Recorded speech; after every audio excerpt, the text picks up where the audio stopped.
Friends welcome on our YouTube channel Priya educational hub. तो आज का यह वीडियो होने वाला है खास क्योंकि इस वीडियो में मैं UGC net JRF Hindi subject के जो यूनिट 7 के कहानियाँ का पोर्शन है उसे मैं डेली बेसिस पे करवाने वाली हूँ और साथ ही साथ मैं अपने अनुभव को आप लोगों से साझा करूँगी कि मैंने किस तरह पहले ही अटेम्प्ट में यूजीसी नेट क्लियर किया। तो आप लोगों के लिए बेहतर मौका है कि आप मेरे चैनल को सब्सक्राइब कर लें जिससे कि मैं कुछ भी वीडियो डालूं तो आप लोगों को सबसे पहले पहुंचे। तो आज हमारा पहला कहानी है चंद्रदेव से मेरी बातें। चंद्रदेव से मेरी बातें के रचनाकार है राजेंद्र बाला घोष, जिसे हम बंग महिला के नाम से भी जानते हैं। तो कहानी शुरू होने से पहले उस कहानी की मोटी मोटी बातें को आप लोगों को जानना बहुत ज़रूरी है। जैसे कि चंद्रदेव से मेरी बातें का प्रकाशन 1904 ईस्वी में सरस्वती पत्रिका में प्रकाशित हुआ था और चंद्रदेव से मेरी बातें पत्रात्मक शैली में लिखी गई पहली कहानी है जिसमें कि 20वीं सदी के पहले दशक की सामाजिक, आर्थिक और राजनीतिक स्थिति को यथार्थ चित्रण किया गया है। और इस कहानी के मात्र 2 पात्र हैं जिसमें कि एक चंद्रदेव है और एक लेखिका खुद है। तो आप लोग इस कहानी की मोटी मोटी बातें समझ गए होंगे। तो चलिए तो अब इस कहानी को लाइन बाय लाइन पढ़ते हैं। तो आप लोग ध्यान से इसे सुने और समझने का प्रयास करें क्योंकि यह कहानी में व्यंग किया गया है जो इसमें लेखिका ने उस समय की राजनीतिक, आर्थिक सभी को दिखाया है। भगवान चंद्रदेव, आपके कमलवत कोमल चरणों में इस दासी का अनेक बार प्रणाम। आज मैं आपसे 2-4 बातें करने की इच्छा रखती हूँ।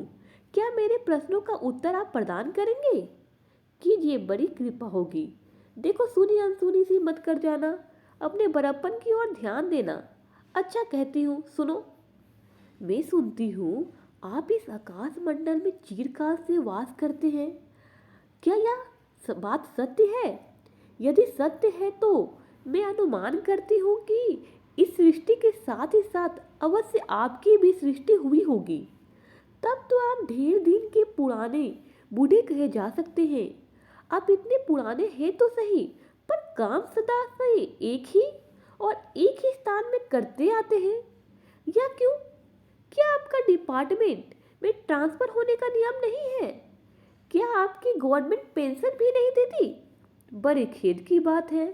यदि आप हमारी न्यायशीला गवर्नमेंट के किसी विभाग में सर्विस करते होते तो अब तक आपकी बहुत कुछ पदोन्नति हो गई होती और ऐसी पोस्ट पर रहकर भारत के कितने ही सुरम्य नगर, पर्वत, जंगल और झाड़ियों में भ्रमण करते। अंत में इस वृद्ध अवस्था में पेंशन प्राप्त कर काशी ऐसे पुनित और शांति धाम में बैठकर हरि नाम स्मरण करके अपना परलोक बनाते। यह बड़ी भारी भूल हुई। भगवान चंद्रदेव, क्षमा कीजिए, क्षमा कीजिए।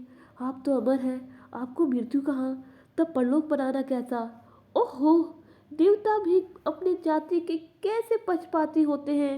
देखो ना, चंद्रदेव को अमृत देकर उन्होंने अमर कर दिया। तब यदि मनुष्य होकर हमारे अंग्रेज अपने जाति वालों का पक्षपात करे तो आश्चर्य ही क्या है।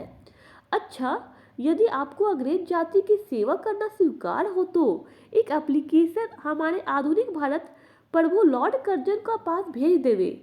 आशा है कि वे आपको आदरपूर्वक अवश्य आह्वान करेंगे क्योंकि आप अधम भारतवासियों की भांति कृष्णांग तो है ही नहीं जो आपको अच्छी नौकरी देने में उनकी गौरांग जाति कुपित हो जाए।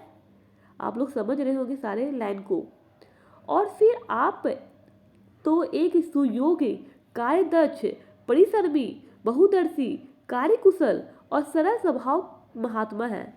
यहाँ जो कृष्णांग बोला गया है क्या भारतवासी को बोला गया है क्योंकि भारतवासी के लोग सावले होते हैं, इसीलिए कृष्णांग बोला गया है। और जो चंद्रदेव है वो तो गोरे हैं, तो जो गोरा जाति यानी कि अंग्रेज लोग हैं तो उससे तो नौकरी दे ही देंगे।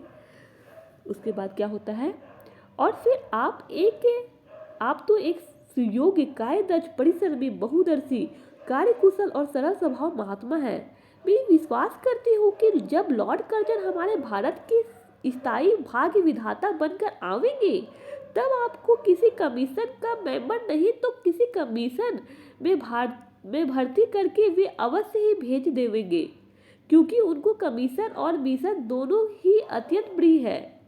आपके चंद्रलोक में जो नीति सृष्टि के आदि काल में प्रचलित थे, वे ही सब अब भी है। पर यहाँ तो इतना परिवर्तन हो गया है कि भूत और वर्तमान में आकाश पाताल का सा अंतर हो गया है। मैं अनुमान करती हूँ कि आपके नेत्रों की ज्योति भी कुछ अवश्य ही मंद पड़ गई होगी, क्योंकि आधुनिक भारत संतान लड़कपन से ही चश्मा धारण करने लगी है। इस कारण आप हमारे दीनहीन क्षीण परम भारत को उतनी दूर से भली भांति ना देख सकते होंगे। अतः अब से सादर कहती हूँ कि एक बार कृपा कर भारत को देख तो जाइए। यद्यपि इस बात को जानती हूँ कि आपको इतना अवकाश कहाँ, पर 8वें दिन नहीं तो महीने में एक दिन अर्थात अमावस्या को तो आपका हॉलीडे अवश्य ही रहती है। यदि आप उस दिन चाहे तो भारत भ्रमण कर जा सकते हैं। इस भ्रमण में आपको कितने ही नूतन दृश्य देखने को मिलेंगे, जिसे सहसा देखकर आपकी आंखें, आपकी बुद्धि जरूर चकमका जाएगी। यदि आपसे सारे हिंदुस्तान का भ्रमण शीघ्रता के कारण ना हो सके तो केवल राजधानी कलकत्ता को देख लेना तो अवश्य ही उचित है। वहाँ के कल कारखानों को देखकर आपको यह अवश्य ही कहना पड़ेगा कि यहाँ के कारीगर तो विश्वकर्मा के भी लड़क दादा निकले। यही क्यों आपकी प्रिय सहयोगिनी दामिनो, जो मेघों पर आरोहण करके आनंद से अटखेलियों किया करती है, वह बेचारी भी यहाँ मनुष्य के हाथों का खिलौना हो रही है। भगवान निशानाथ, जिस समय आप अपनी निर्मल चंद्रिका का बटोर मेघमाला अथवा पर्वतों की ओर से सिंधु के गोद में जा सकते हैं, उस समय यही नीरद वासनी विश्व मोहिनी सौदामिनी अपनी उज्जवल मूर्ति से आलोक प्रदान कर रात का दिन बना देती है। आपके देवलोक में जितने देवता हैं, उनके वाहन भी उतने हैं। किसी का गज, किसी का हंस, किसी के बेल, किसी का चूहा इत्यादि। पर हमारा यहाँ तो सारा बोझ आपकी चपला और अग्निदेव के माथे बढ़ा है। क्या ब्राह्मण, क्या क्षत्रिय, क्या वैश्य, क्या शूद्र, क्या चंडाल, सभी के रथों का वाहन वही हो रही है। हमारे श्वेतांग महाप्रभु गण को जहाँ पर कुछ कठिनाई का सामना आ पड़ा, झट उन्होंने इलेक्ट्रिसिटी को लाभ पटका। बस कठिन से कठिन कार्य सब सहज में संपादन कर लेते हैं। और हमारे यहाँ के उच्च शिक्षा प्राप्त युवक काठ के पुतलों की भांति मुँह ताकते रह जाते हैं। जिसे व्योमवासिनी विद्युत देवी को स्पर्श तक करने का किसी व्यक्ति को साहस नहीं हो सकता, वही आज पराये घर में आश्रितों नारियों की भांति ऐसे दबाव में पड़ी है कि वह चूं तक नहीं कर सकती। क्या करे बेचारी के भाग्य में विधाता न दासी वृत्ति ही लिखा था। हरिपदो दुर्भवा त्रिलोक की क्या पावनी सुरसरी के भी खोटे दिन आए हैं। वह भी अब स्थान में बंधनग्रस्त हो रही है।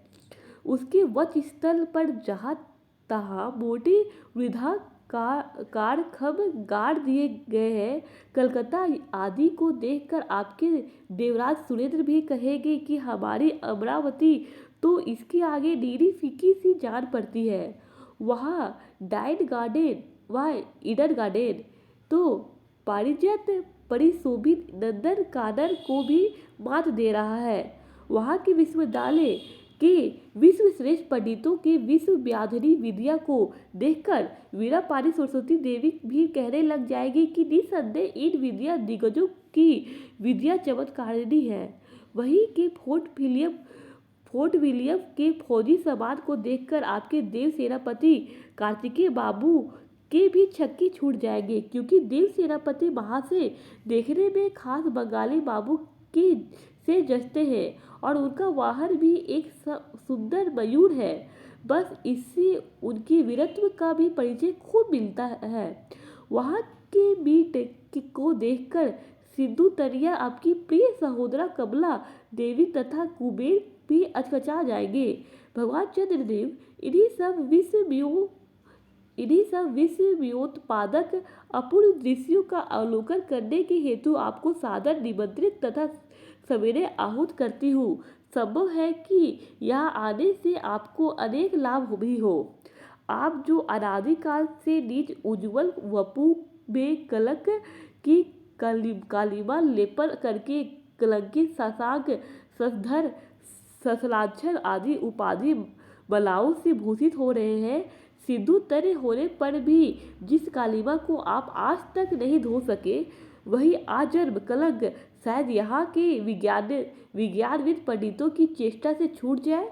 जहाँ बॉम्बे में स्वर्गीय महारानी विक्टोरिया देवी की प्रतिमूर्ति से काला दाग छुड़ाने में प्रोफेसर गज्जर महाशय फलीभूत हुए हैं, तब क्या आपकी मुख की कालिमा छुड़ाने में वे फलीभूत ना होंगे? शायद आप पर यह बात भी अभी तक विदित नहीं हुई कि आप और आपके स्वामी सूर्य भगवान पर जब हमारे भूमंडल की छाया पड़ती है तभी आप लोगों पर ग्रहण लगता है। पर आपका तो अब तक वही पुराना विश्वास बना हुआ है कि जब कुटिल ग्रह राहु आपको निकल जाता है तभी ग्रहण होता है। पर ऐसा थोथा विश्वास करना आप लोगों की भारी भूल है। अतः हे देव, मैं विनय करती हूँ कि आप अपने हृदय में इस भ्रम को जड़ से उखाड़ कर फेंक दे। अब भारत में ना तो आपके और ना आपके स्वामी भुवन भास्कर सूर्य महाशय ही के वंशधरों का साम्राज्य है, और ना अब भारत की वह सस्य श्यामला स्वर्ण प्रसूता मूर्ति ही है। अब तो आप लोगों के अज्ञात और एक अन्य द्वीप वासी परम शक्तिमान गौरांग महाप्रभु इस सुविशाल भारतवर्ष एक राज्य वैभव भोग रहे हैं। अब तक मैंने जिन बातों का वर्णन आपसे स्थूल रूप में किया, वह सब इन्हीं विद्या विशारद गौरांग प्रभुओं के कृपा कटाक्ष का परिणाम है। यूँ तो यहाँ प्रतिवर्ष पदवीदान के समय कितने ही राजविहीन राजाओं की सृष्टि हुआ करती है, पर आपके वंशधरों में जो 4 राजा महाराजा नाम मात्र के हैं वे भी काठ के पुतले की भांति है। जहाँ उन्हें उनके रक्षक नचाते हैं वैसे ही वे नाचते हैं। वे इतने भी जानकारी नहीं रखते कि उनके राज्य में क्या हो रहा है, उनकी प्रजा दुखी है या सुखी है। यदि आप कभी भारत भ्रमण करने को आवे तो अपने फैमिली डॉक्टर धन्वंतरी महाशय को और देवताओं के चीफ जस्टिस चित्रगुप्त जी के साथ अवश्य लेते आवे। आशा है कि धन्वंतरी महाशय यहाँ के डॉक्टरों के सन्निकट चिकित्सा संबंधी बहुत कुछ शिक्षा लाभ कर सकेंगे। यदि प्लेग महाराज आपकी चंद्रलोक या देवलोक में घुस पड़े तो वहाँ से उनको निकालना कुछ सहज बात ना होगी। यही जब चिकित्सा शास्त्र के बड़े बड़े पारदर्शी उन पर विजय नहीं पा सकते, तब वहाँ आपके देवलोक में जड़ी बूटियों के प्रयोग से क्या होगा? यहाँ के इंडियन पीनल कोड की धाराओं को देखकर चित्रगुप्त जी महाराज अपने यहाँ की दंड विधि को बहुत कुछ सुधार कर सकते हैं, और यदि बोझ ना हो तो यहाँ से वे 2-4 टाइपराइटर भी खरीद ले जाए। जब प्लेग महाराज के अपार अनुग्रह से उनके ऑफिस में कार्य की अधिकता होवे, तब उससे उनकी राइट्स के काम में बहुत ही सुविधा और सहायता पहुंचेगी। वे लोग 2 दिन का काम 2 घंटे में कर डालेंगे। अच्छा, अब मैं आपसे विदा होती हूँ। मैंने तो आपसे इतनी बातें कही, पर खेद है आपने उनके अनुकूल या प्रतिकूल एक बात का भी उत्तर ना दिया। परंतु आपकी इस मोनावलम को मैं स्वीकार का सूचक समझती हूँ। अच्छा, तो मेरी प्रार्थना को कबूल करके एक दफ़ा यहाँ आइएगा जरूर। एक बंग महिला यानी राजेंद्र बाला घोष। तो आपको यह कहानी कैसी लगी, जिसमें राजेंद्र बाला घोष जो चंद्रदेव के यहाँ के नियम को यहाँ भारत में जो अंग्रेजी शासन के नियम से तुलना करती है और उन्हें सादर आमंत्रित करती है। तो यह कहानी बहुत ही अनोखी रूप से राजेंद्र बाला घोष ने लिखी है, जो कि पत्रात्मक शैली में लिखी गई कहानी है, जिसे 1904 ईस्वी में सरस्वती पत्रिका में प्रकाशित की गई। तो आशा करते हैं आपको यह वीडियो पसंद आई होगी। तो हमारे चैनल को सब्सक्राइब किए बिना बिल्कुल ना जाए। Thanks for watching. फिर मिलते हैं नेक्स्ट वीडियो में और नई कहानियों के साथ। दूसरी वीडियो में मैं आने वाली हूँ। तब तक के लिए पढ़ाई करते रहिए।